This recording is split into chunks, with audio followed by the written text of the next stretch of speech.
Hello guys, आप देख रहे हैं शिंदे गुरुजी। आज मैं बिहार पुलिस का 50 क्वेश्चन कराने वाला हूं, जिसमें बिहार पुलिस कांस्टेबल का प्रीवियस क्वेश्चन रुक्मणी प्लेटफॉर्म का है। तो मित्रों, ध्यान दीजिएगा और वीडियो स्टार्ट करते हैं। चलिए, वीडियो स्टार्ट करने से पहले एक चीज़ और बोलेंगे, अगर हमारे चैनल पे आप नए हैं तो वीडियो को सब्सक्राइब और लाइक ज़रूर कर दें और शेयर अपने मित्रों को भी कर दें। चलिए वीडियो शुरू करते हैं। तो पहला क्वेश्चन कह रहा है कि निम्न में कौन सा शून्य को नहीं दर्शा रहा है। ध्यान दीजिएगा, यहाँ पे कह रहा है कि शून्य को नहीं दर्शाता है। तो देखिए, ऑप्शन ए कह रहा है 2/0, बी कह रहा है 1/0, सी कह रहा है 0/0, डी कह रहा है 10 - 10/2। देखिए, ये बहुत सीधा सिंपल फंडा है। इसका सही आंसर हो जाएगा आपका, इसका सीधा फंडा है। जो आपका आंसर होगा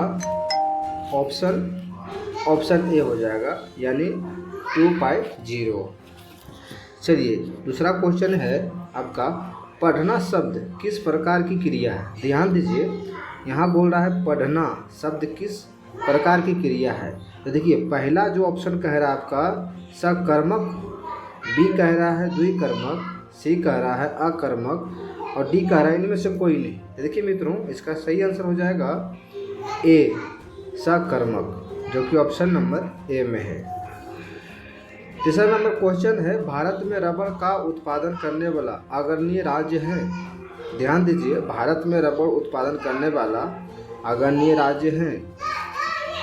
यहाँ देखिए, पहला ऑप्शन है जम्मू कश्मीर, बी बिहार, सी केरल और डी राजस्थान। तो बताइए मित्रों, कहाँ होता है रबड़ का सर्वाधिक उत्पादन, कहाँ होता है मित्रों। तो ये आपका हो जाएगा सी, यानी केरल में। केरल से कुछ बातें आपको याद कर रखना होगा। देखिए, केरल में जो है देश का जो है ना 70%, आप समझ रहे हैं ना, 70% रबड़ उत्पादन होता है देश का। पूरे भारत का 70% रबड़ उत्पादन कहाँ होता है तो आपका केरल में। अगर वहीं बात कर दें बाजरा का, तो बाजरा आपका राजस्थान हो जाएगा, प्रथम स्थान हो जाएगा। चलिए, चावल वगैरह पश्चिम बंगाल है, केसर आपका जम्मू कश्मीर, जानते ही होंगे। तो ये सब चीज़ आप याद रखिएगा।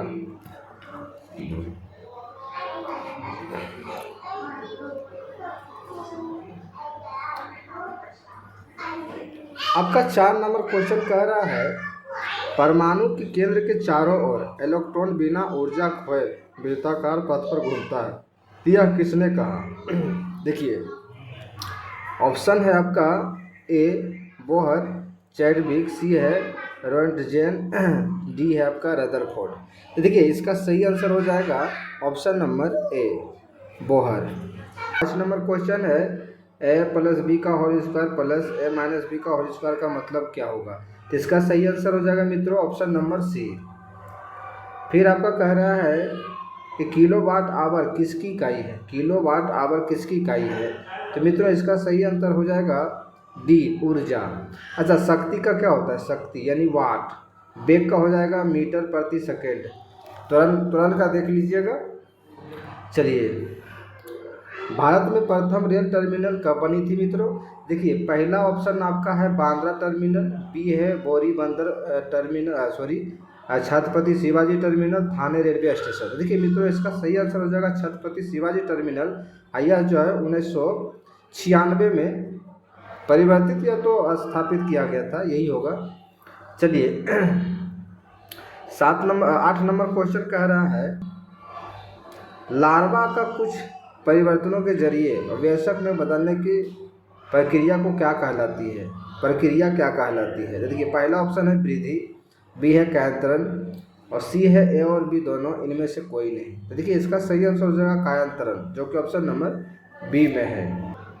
9 नंबर क्वेश्चन कह रहा है कि अंतर्राष्ट्रीय व्यापार के संदर्भ में डंपिंग का क्या अर्थ है। देखिए मित्रों, सबसे पहले यहाँ बात हो रहा है, थोड़ा सा समय लेंगे इस क्वेश्चन में, क्योंकि देखिए डंपिंग का अर्थ क्या है, सबसे पहले तो मुझे समझना पड़ेगा कि डंपिंग है क्या। देखिए मित्रों, डंपिंग क्या होता है, जैसे कि डंपिंग जो है, ये डंपिंग कहाँ कार्य करता है, जब आप कोई व्यापार करते हैं एक दूसरे से, है ना, आदान प्रदान करते हैं, यानी कि भारत से अमेरिका में कोई सामान उत्पादन करके बेच रहे हैं, तो वह अंतर्राष्ट्रीय व्यापार हुआ।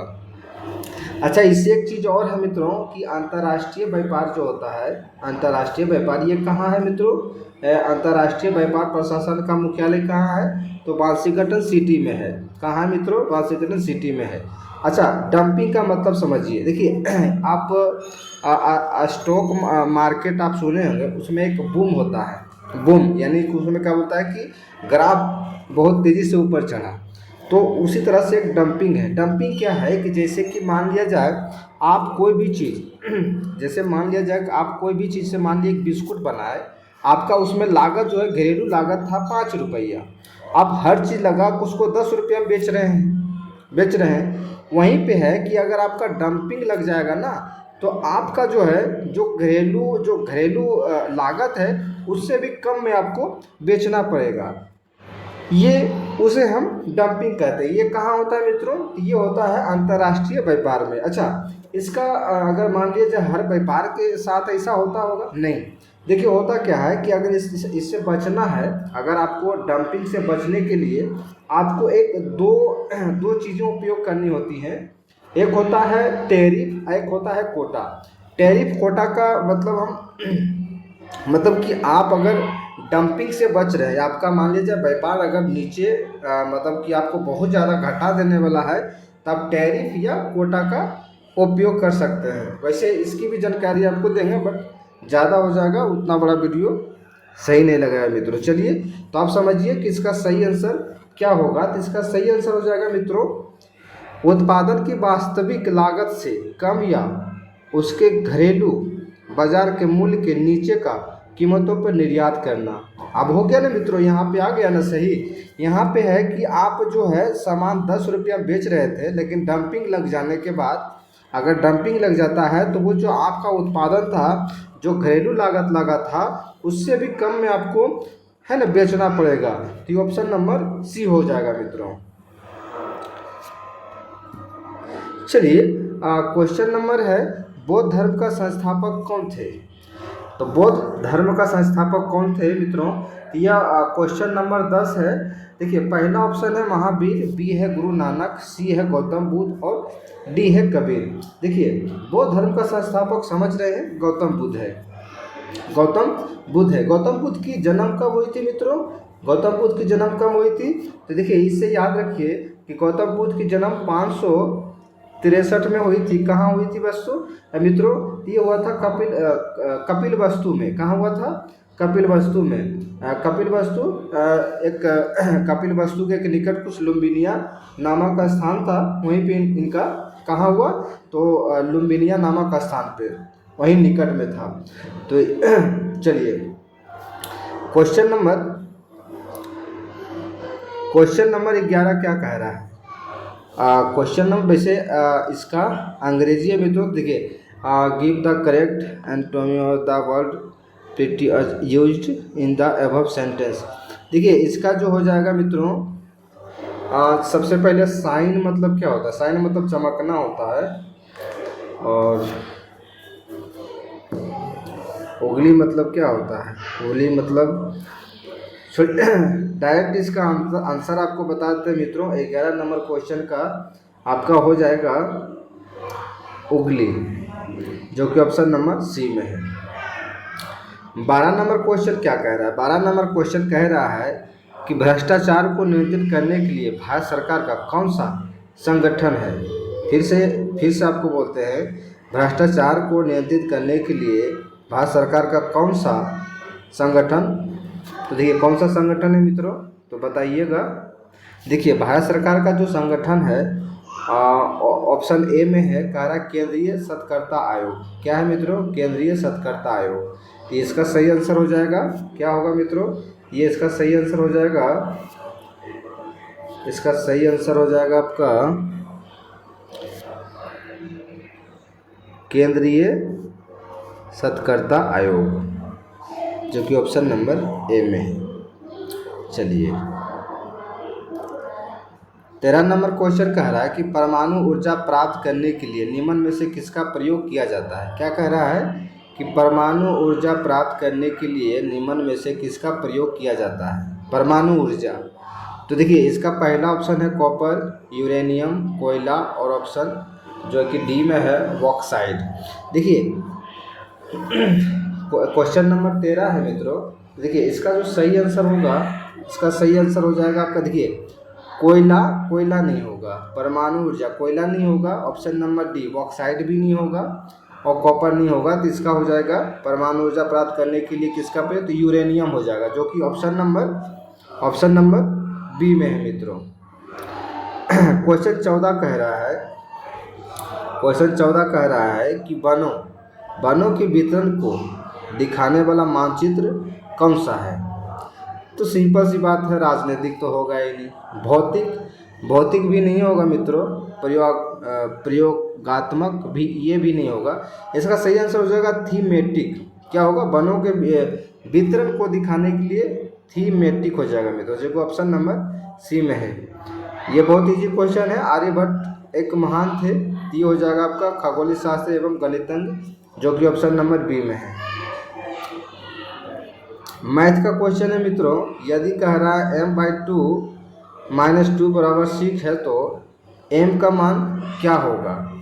वैसे आप बना के देख लीजिएगा, 16 नंबर क्वेश्चन है, बना के देख लीजिए। जैसे देखिए यहाँ पे बोल रहा है कि m/2 - 2 = 6 है ना।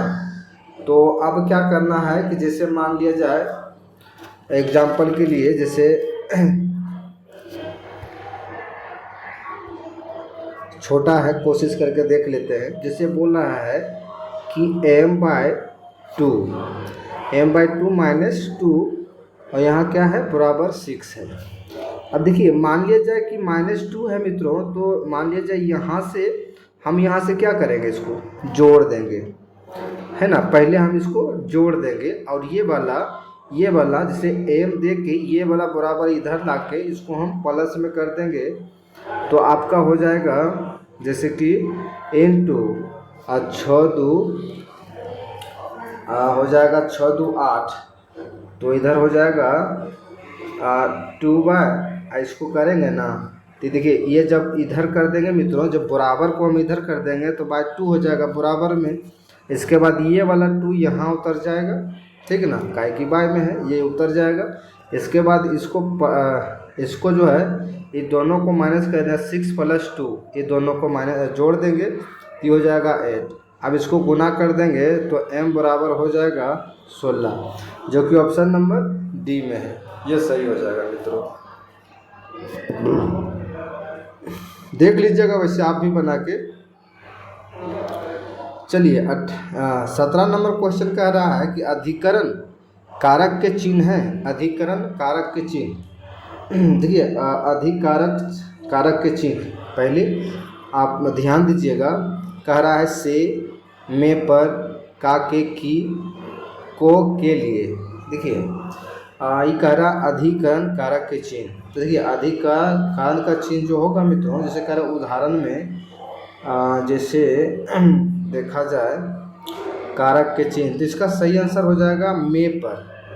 क्या हो जाएगा मित्रों, इसका में पर हो जाएगा। अच्छा, में पर कैसे होगा ये भी तो जानना है। तो अधिकरण कारक के चिन्ह हो जाएगा में पर हो जाएगा मित्रों। 18 नंबर क्वेश्चन है, यदि किसी तत्व की परमाणु संख्या 16 और द्रव्यमान संख्या 32 है तो न्यूट्रॉन की संख्या कितनी होगी। वैसे मित्रों ये बहुत इम्पोर्टेंट है और हर बार इस क्वेश्चन को हम देखे हैं, दरोगा को एग्ज़ाम हो चाहे बिहार एसएससी का प्रीवियस क्वेश्चन में भी देखे हैं, आपका दरोगा में तो देखे हैं, बिहार पुलिस में भी ऐसा क्वेश्चन करता है। ज़्यादा क्वेश्चन जो है मित्रों ऐसा जो है, एक बार शायद मुझे याद है ये ग्रुप डी में भी ऐसा क्वेश्चन देखने को मिला था। और ग्रुप डी में सबसे ज़्यादा जो क्वेश्चन ऐसा पूछता है वो आपका पूछता है एसएससी में पूछता है मित्रों। तो देखिए इसका एक फार्मूला होता है, आप फार्मूला याद रखेंगे तो बहुत ईजी से आप बना सकते हैं इसको। देखिए जैसे देखिए द्रव्यमान है पहला, और यहाँ पे कह रहा है न्यूट्रॉनों की संख्या। तो देखिए एक होता है इलेक्ट्रॉन, ठीक ना। अब ये परमाणु संख्या 16 है, द्रव्यमान संख्या 32 है। यहाँ बोल रहा है कि न्यूट्रॉन की संख्या क्या होगी। तो देखिए इसका फार्मूला तो हम नहीं बता सकते, लेकिन हम इतना कर सकते हैं कि मान लीजिए द्रव्यमान और परमाणु अच्छा इलेक्ट्रॉन जो होता है मित्रों, इलेक्ट्रॉन जो होता है ना वो अपने में बराबर होता है। आप फार्मूला पढ़िएगा इसका और ध्यान से पढ़िएगा तो समझ में आएगा। इलेक्ट्रॉन बराबर हो जाता है, इसीलिए 32 में से 16 माइनस करेंगे तो 16 बचेगा, जो कि मेरा आंसर सी हो जाएगा। आप इस क्वेश्चन को बनाइएगा और पढ़िएगा, इस क्वेश्चन पर ध्यान दीजिएगा थोड़ा, क्वेश्चन बढ़िया है। यहाँ कह रहा है फिल इन द ब्लैंक, मतलब खाली स्थान को भरे। देखिए यहाँ है ही ट्रेवल्स ए कार, ही ट्रेवल्स ए कार। देखिए इसका क्या होगा, देखिए ही ट्रेवल्स ए कार विथ नहीं होगा, एट भी नहीं होगा। क्यों, देखिए विथ क्या है, किसी के साथ, जैसे मान लीजिए ट्रेवल्स कार, तो विथ नहीं होगा, एट नहीं होगा, ऑन द नहीं, ये भी नहीं होगा। आपका ऑप्शन नंबर क्या कर रहा है, ही ट्रेवल बाय कार, मतलब है ना, ही ट्रेवल्स बाय कार, तो ये उसका आंसर हो जाएगा आपका बाय, जो कि ऑप्शन नंबर सी में है। 20 नंबर क्वेश्चन देखिए क्या कह रहा है। 20 नंबर क्वेश्चन कह रहा है कि उपभोक्ता कानून 1986 में क्यों अपनाया गया। उपभोक्ता कानून 1986 में क्यों अपनाया गया। देखिए इसका पहला ऑप्शन है उपभोक्ताओं को बेईमानी से बचाने के लिए, उपभोक्ताओं को सुरक्षा अधिकार प्राप्त कराने के लिए, ग्राहकों की शिकायतों का द्रुत और कम खर्च में निपटारा के लिए, उपयुक्त में से सभी। 20 नंबर क्वेश्चन है, देखिए उपभोक्ता, तो देखिए इसका जो सही आंसर हो जाएगा मित्रों, इसका सही आंसर हो जाएगा जो कि उपभोक्ता, जो कि इसमें सभी हो जाएगा, उपयुक्त में से सभी, जो कि सही है। चलिए 21 नंबर क्वेश्चन कह रहा है शैशव शब्द कौन सा संज्ञा पद है। शैशव कौन सा संज्ञा पद है मित्रों, बताइए। देखिए शैशव क्या कह रहा है, शैशव शैशव शब्द कौन सा संज्ञा है। देखिए भाव, शैशव भाव, एक है व्यक्तिवाचक, शैशव भाव नहीं, ये आपका हो जाएगा मित्रों, जैसे शैशव ये हो जाएगा वो भाववाचक। क्या होगा मित्रों, भाववाचक हो जाएगा। अच्छा हाँ जी हाँ, भाववाचक होगा, क्योंकि जातिवाचक नहीं होगा, जातिवाचक नहीं होगा और व्यक्तिवाचक भी नहीं होगा, इसे भाववाचक हो जाएगा, जो कि ऑप्शन नंबर ए सही है। अच्छा ये बहुत इजी क्वेश्चन है, हीराकुंड नदी परियोजना किस नदी पर है। तो आप बताएं मित्रों किस नदी पर है, बहुत इजी सवाल है, ये है महानदी, महानदी पे है। तो चलिए 23 नंबर क्वेश्चन कह रहा है निम्नलिखित में कौन सा बायोमास ऊर्जा का उदाहरण नहीं है। तो बायोमास ऊर्जा का उदाहरण नहीं है, यहाँ पे बायोमास ऊर्जा का उदाहरण नहीं बोल रहा है, तो इसका क्या होगा मित्रों, सही आंसर बताइए। देखिए लकड़ी है पहला ऑप्शन में, लकड़ी है पहला ऑप्शन में, और गोबर कोयला। और यहाँ पे क्या रहा है, बायोमास ऊर्जा का उदाहरण नहीं है, तो इसका जो है सही आंसर हो जाएगा आपका परमाणु ऊर्जा। चलिए 24 नंबर क्वेश्चन कह रहा है मित्रों कर्क रेखा निम्नलिखित में से किस राज्य से नहीं गुजरती है, मतलब किस राज्य से होकर नहीं गुजरती है। तो देखिए राजस्थान से तो गुजरती है, छत्तीसगढ़ भी गुजरता है, गुजरात हो जाएगा, त्रिपुरा हो जाएगा।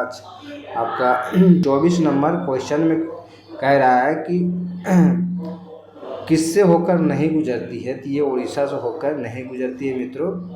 अच्छा कर्क रेखा जो है, कर्क रेखा भारत का जो है, कर्क रेखा भारत का जो है कितने डिग्री पर कितने डिग्री मध्य से जाता है मित्रों, ये 23 डिग्री 30 इतना होते हुए ये काटते हुए, जिसमें किस पे है, तो आपका देखिए राजस्थान तो पहले हो जाएगा, गुजरात है, मध्य प्रदेश है, छत्तीसगढ़, झारखंड, पश्चिम बंगाल, बिहार नहीं है मित्रों, त्रिपुरा है और मिजोरम है।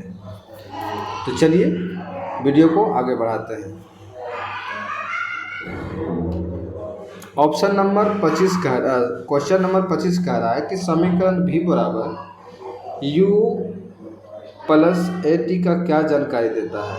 देखिए वेग स्थिति पोजीशन का एक फंक्शन है, वेग समय का एक फंक्शन है, वेग स्थिति एवं समय का एक फंक्शन है, स्थिति समय का एक फंक्शन है।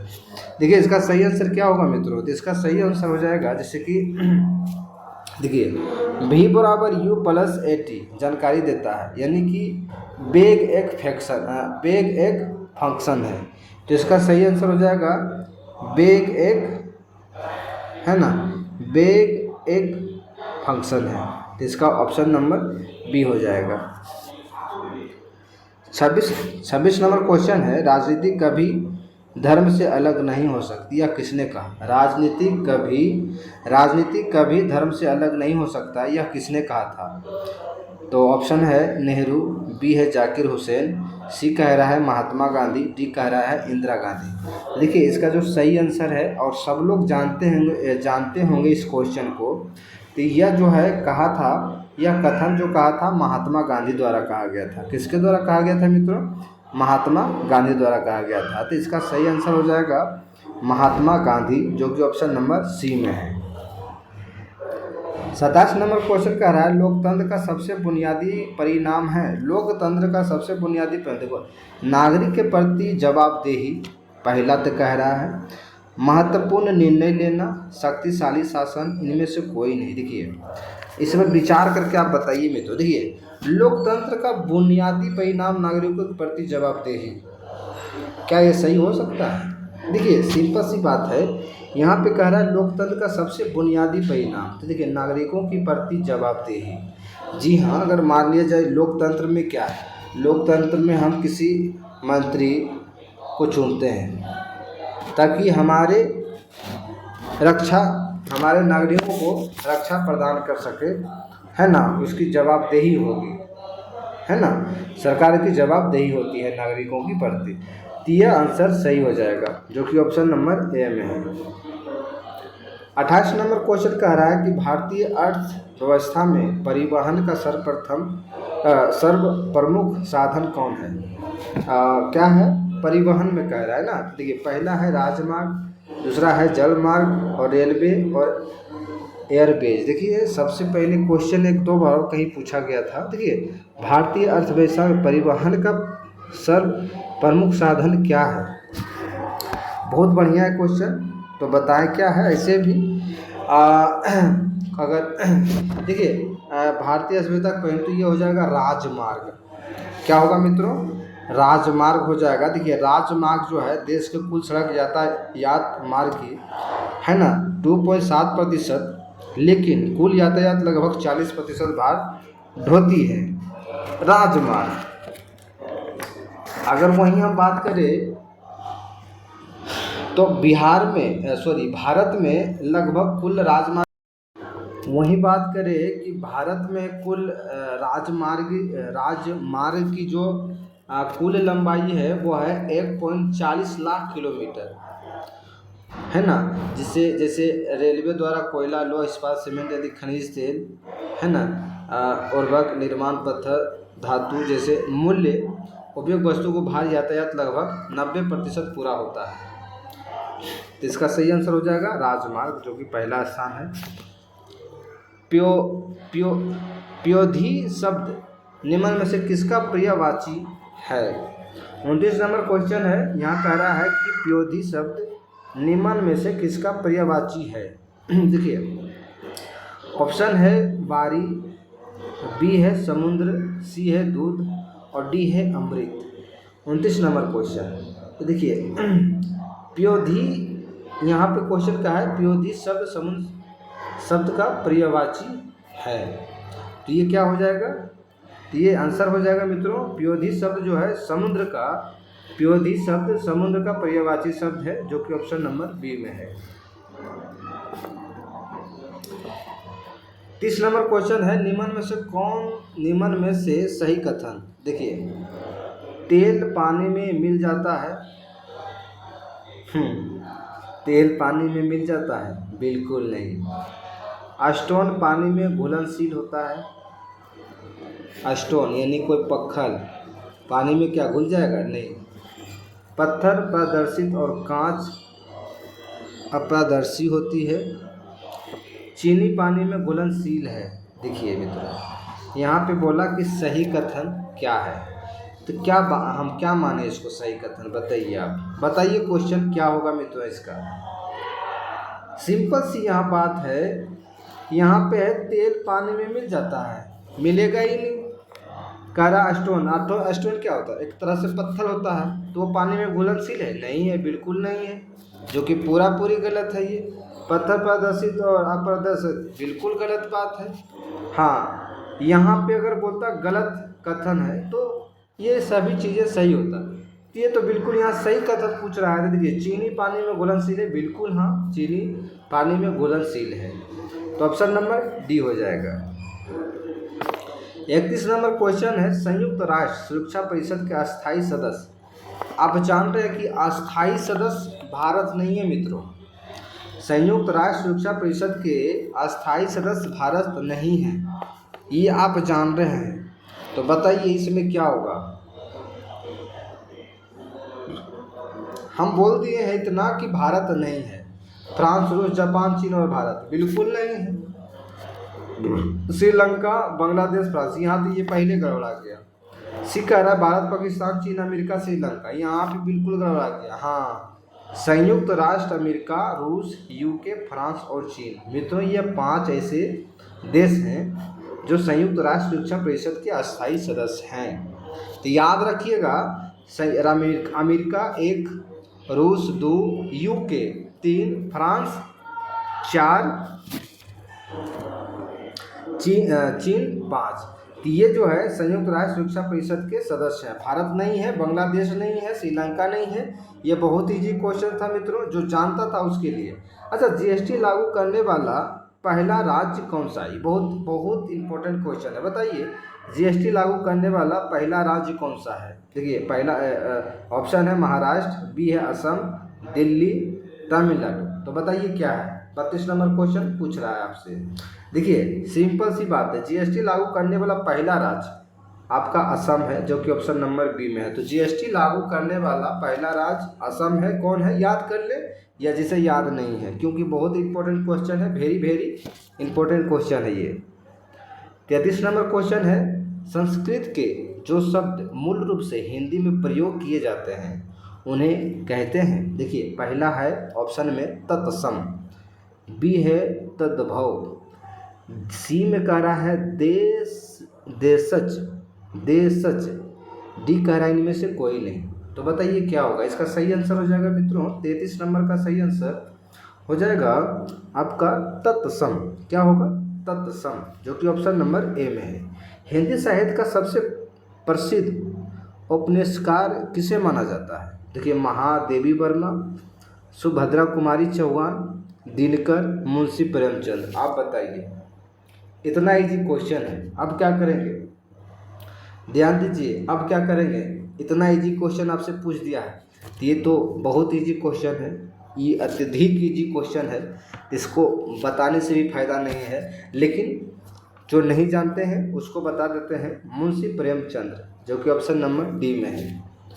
अगर घना भाकर डिब्बे की लंबाई 2AB, चौड़ाई 3AC और ऊंचाई 2AC है तो उसका आयतन क्या होगा? देखिए, इसका हम सही आपको केवल हम मित्रों आंसर बता देते हैं, नहीं तो फिर ऐसे कर लीजिए ना, चौड़ाई लंबाई गुनाई मतलब घन आयतन का है तो कहिए ना, 3 दूनी 6, 6 दूनी 12 हो जाएगा, है ना, 12 हो जाएगा। तो इसमें ए है, ए है कि जैसे कि देखिए ऐसे आप कर लीजिए, बहुत सिंपल क्वेश्चन है। देखिए, बिहार पुलिस में सिंपल ही क्वेश्चन पूछबे करता है, ये जान लीजिए।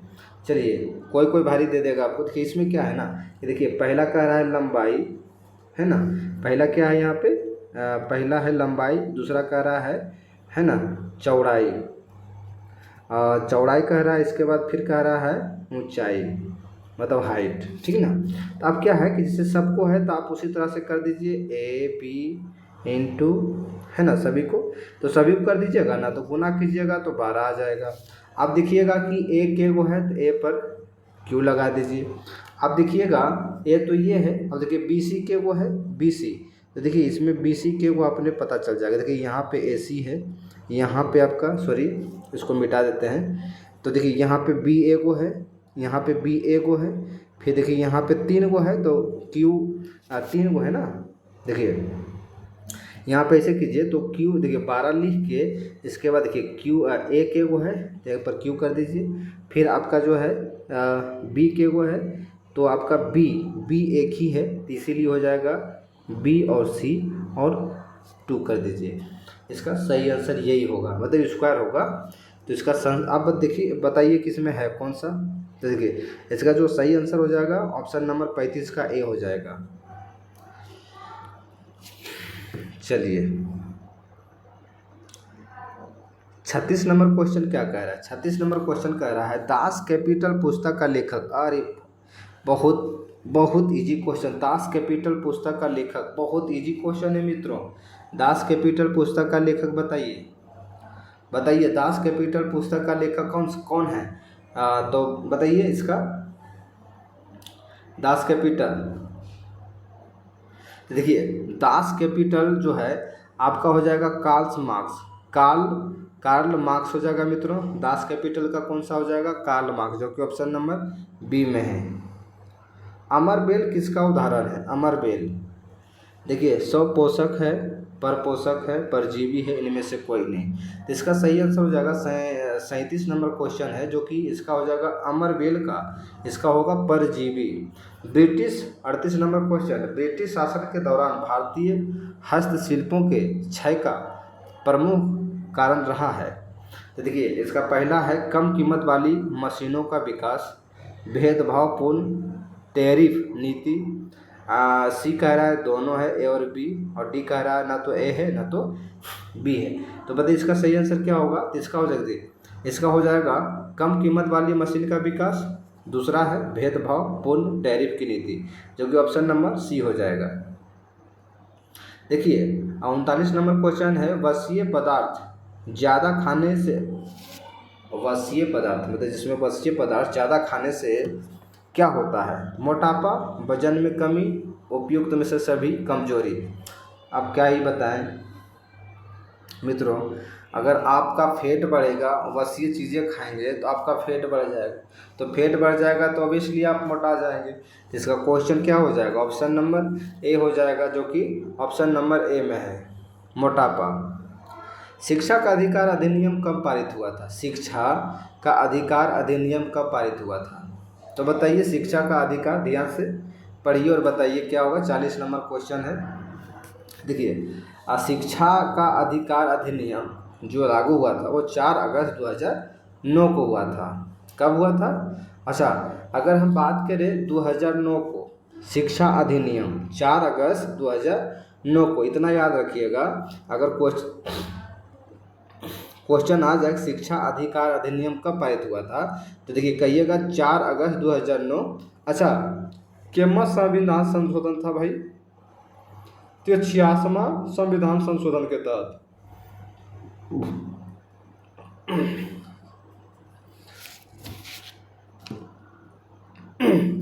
है ना, तो 4 अगस्त 2009 जो कि 86वां संविधान संशोधन के तहत में। और अगर अनुच्छेद की बात करें तो अनुच्छेद बोलिए, अनुच्छेद हो जाएगा आपका 21 का को हो जाएगा। इसमें इसी के अंतर्गत जो है 6 से 14 वर्ष बच्चों का मुफ्त शिक्षा, है ना, निःशुल्क शिक्षा यानी अनिवार्यता की गई थी। तो चलिए बढ़ते हैं आगे की ओर। 41 नंबर क्वेश्चन कर रहा है 3 ओर से घिरे, देखिए मान लिया जाए 3 ओर से घिरे भूभाग को क्या कहते हैं। मान लिया जाए जैसे कि आप जब दक्षिण भारत चले जाइए, दक्षिण भारत, तो देखिएगा तमिलनाडु जो है ना, तमिलनाडु तमिलनाडु देखिएगा कि तीनों तरफ से पानी से घिरा हुआ है ना। मानचित्र होगा, अगर आप मतलब पढ़ करते हैं तो मानचित्र में देखिएगा तीनों तरफ से पानी से घेरे हुआ है ना, घेरा हुआ है। तो उसी को हम क्या कहते हैं, जब तीनों तरफ से पानी से घिरा हुआ हो तो उसे हम कहते हैं प्रायद्वीप। क्या कहते हैं मित्रों, उसे हम कहते हैं प्रायद्वीप। चलिए हम क्या कहते हैं उसे, तो प्रायद्वीप कहते हैं, जो कि 41 नंबर क्वेश्चन का ऑप्शन हो जाएगा आपका, ऑप्शन सी हो जाएगा मित्रों। क्या हो जाएगा, ऑप्शन सी। चलिए 42 नंबर क्वेश्चन कह रहा है निम्नलिखित में से कौन सा किसानों के लिए कल्याणकारी योजना नहीं है। किसानों के लिए कल्याणकारी योजना नहीं है।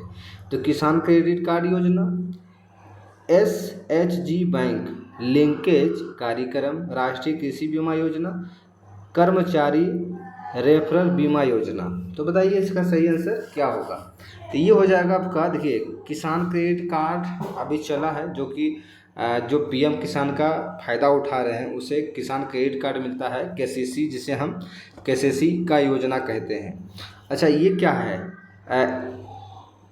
SHG बैंक लिंकेज कार्यक्रम, जिससे कि देखिए अभी जो है जहाँ तक मुझे पता है कि अभी DBD का डायरेक्ट आधार से पैसा भेजता है, तो ये चीज़ें लिंकेज है ना, तो वही कार्यक्रम ये भी फायदे के लिए है। राष्ट्रीय कृषि बीमा योजना, जी हाँ लोग करवाता है, जैसे जो भी आपका साल में जो आप फसल, किसान द्वारा फसल लगाया जाता है, वो फसल थोड़ा सा नुकसान, या कोई भी नुकसान है तो वो क्या करता है, किसान जो है पहले से सरकार को जो है एक बीमा करा लेता है सरकार से। तो वही जो है जब आपका फसल लगाए हैं और उस हिसाब से उपज नहीं हुआ है तो सरकार उसका भरपाई करता है। तो ये भी सही है, कर्मचारी रेफरल बीमा योजना, जो कि हम भी कभी नहीं सुने हैं, तो बिल्कुल ये गलत है, जो कि ऑप्शन नंबर डी है। अच्छा 43 नंबर क्वेश्चन कह रहा है वह गुण जिस कारण कोई पदार्थ वायुमंडल से नमी सोख ले कहलाता है। हाँ देखिए कह रहा है कि वह गुण, क्या कह रहा है मित्रों, वह गुण देखिए वायुमंडल का नमी क्या करता है, सोख लेता है। तो अच्छा जो सोख लेता है उसे हम क्या कहते हैं, जो सोख लेगा उसे हम कहेंगे प्रस्वेदन। क्या कहेंगे मित्रों, प्रस्वेदन, जो कि ऑप्शन नंबर बी में है। अंग्रेजी आ गया है। चलिए 44 नंबर में क्वेश्चन में है change the noun application into its verb from. तो यहाँ है अप्लीकेंट है, अप्लियंस है, अप्लाई है, अप्लीकेबल है। तो क्या नाउन एप्लीकेशन, तो क्या होगा मित्रों 44 का बताइए। तो इसका हो जाएगा अप्लीकेशन, अप्लीकेशन होगा। जी हाँ एप्लीकेशन का सही वर्ब जो है आपका, जो आपका है सही आंसर वो हो जाएगा एप्लीकेशन। जैसे एप्लीकेशन क्या होता है, जैसे कोई चीज़ एप्लीकेशन किसी को लिखते हैं और ऑनलाइन में उसे करेंगे तो क्या करें, उसको अप्लाई करेंगे, एप्लीकेशन लिखेंगे तो अगले बार क्या करेंगे, एप्लीकेशन लिख के फिर क्या करेंगे, कहीं जाके अप्लाई करेंगे ना। जैसे अब पहले, अब तो ऑनलाइन लोग भर देता है, पहले क्या था, पहले था कि जहाँ किताब दुकान था वहाँ पे एक पुर्जा सटा हुआ मिलता था, उसमें हाँ ये फॉर्म निकला है, ये चीज़ का निकला है, क्या करते थे हम वो एप्लीकेशन खेलते थे, एप्लीकेशन भर के हम क्या करते थे, अप्लाई कर देते, मतलब उसको क्या है एप्लीकेशन भर के उसे हम चालू कर दिए, तो क्या होगा अप्लाई, जो कि ऑप्शन नंबर सी हो जाएगा आपका। फिर कह रहा है फाइंड द सूटेबल ऑब्जेक्टिव नहीं, adjective of the given word है ना। तो एफेक्शन है, एफेक्शन। तो बताइए इसका सही आंसर क्या होगा। एफेक्शन का इसका सही आंसर जो होगा वो हो जाएगा एफिक्सनेट, एफिक्सिनेट हो जाएगा, जो कि ऑप्शन नंबर ए में। वृद्धि का सही विलोम क्या होगा, वृद्धि का,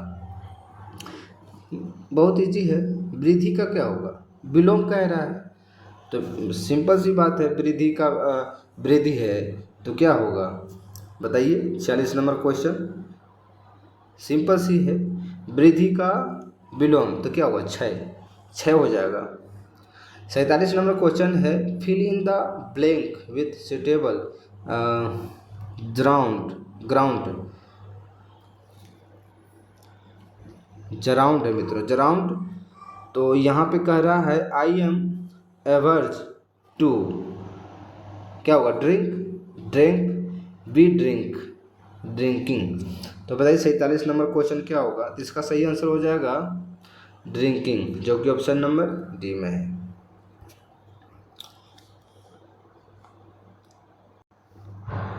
48 नंबर क्वेश्चन है fill in the blank with right infinitive. तो देखिए it's is not easy all people. तो इसका हो जाएगा 48 नंबर क्वेश्चन है मित्रों। इसका हो जाएगा आपका हो जाएगा 48 का हो जाएगा to be place, to be placed, to be placed, जो कि ऑप्शन नंबर सी में है। 49 नंबर क्वेश्चन कह रहा है निम्न में कौन सा आधातु है। तो बताइए आधातु क्या है, आधातु क्या है मित्रों। तो बताइए आधातु क्या है। देखिए आधातु जो होगा ना, एफ बी लो हो जाएगा। आधातु आपका हो जाएगा हाँ, तो निम्नलिखित में कौन सा आधातु है। तो ये हो जाएगा फ्लोरीन, फ्लोरीन हो जाएगा मित्रों, एफ फ्लोरीन। तो ऑप्शन नंबर सी हो जाएगा। फिर आपका कह रहा है उच्चारण होता है। तो देखिए कंठ से, दांत से, तालु से और मूर्धा से। तो देखिए उच्चारण कोई भी चीज़ का त का उच्चारण कैसे हो रहा है, बोलिए तो का उच्चारण किससे हो रहा है। तो का जो उच्चारण हो रहा है ना, तो दो का जो उच्चारण हो रहा है वो शायद तालु से हो रहा है मित्रों, तालु से। किससे हो रहा है। तो का उच्चारण जो है ना आपका तालु से हो रहा है ना, सॉरी दो का उच्चारण दांत से हो रहा है। जी हाँ, दो का उच्चारण दांत से हो रहा है। चलिए वीडियो अच्छा लगे तो मित्रों आप वीडियो को सब्सक्राइब जरूर कर लीजिएगा, चैनल को, शिंदे गुरुजी को। चलिए जय हिंद, जय भारत।